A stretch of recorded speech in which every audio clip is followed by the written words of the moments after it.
Well, we made it to the cafeteria. I just put my bag up on the front of the building. Somebody wants to rifle through it and take my shit and walk off with it, I can't carry it back and forth. And so we met with the woman. I just asked her, like, how to, can I get into a dorm where I have like a locker that I might be able to put stuff in and not have to carry the thing. And we have to do an intake with somebody in the morning, and maybe we can do that after that. Who the fuck knows? But this is a horrible place to try to have to get acclimated to, and all the rules and the controls and the various things. But they're gonna, howdy. Hey, bud. They're gonna put us out in 6 or 7. I came back in just to cool. I feel like I'm about to fall over from, I don't know what, heat exhaustion or something, but we're gonna get like kennel cough in this place too, between bronchitis and pneumonia and whatever else. A bunch of people walking around with muffins. A place called the Food Chain or something. They go down there and they hand out food, and like people coming back with a dozen muffins on their shoulder and shit. And so they put us out for 45 minutes so they can lay out all the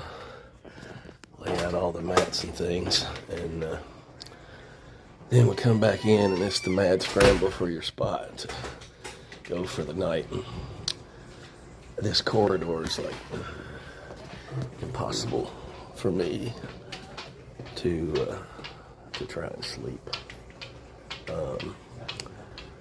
with the lights on. We lost our little washcloth last night somewhere in the rain. I was sitting in a rainstorm and lightning all around, counting the seconds between the lightning strike and the thunder. It was a fast-moving storm came through, but I think we lost our washcloth. We were using that as a cover for our eyes when we're lying here on the floor and trying to block the lights out so we can sleep. I'm running on about 2 hours of sleep. I don't know where I decided to put my bag and roll up next to the building last night.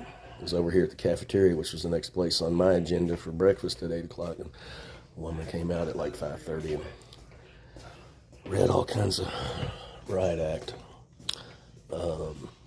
about, that shouldn't be on private property, on somebody else's property. And if you're laying there, it means you weren't in the Hope Center, which means you don't get breakfast. And she's been doing this job 31 years, so, she knows it all. And I was like, God damn, I was just trying to find a place to survive the hours until we could, whatever.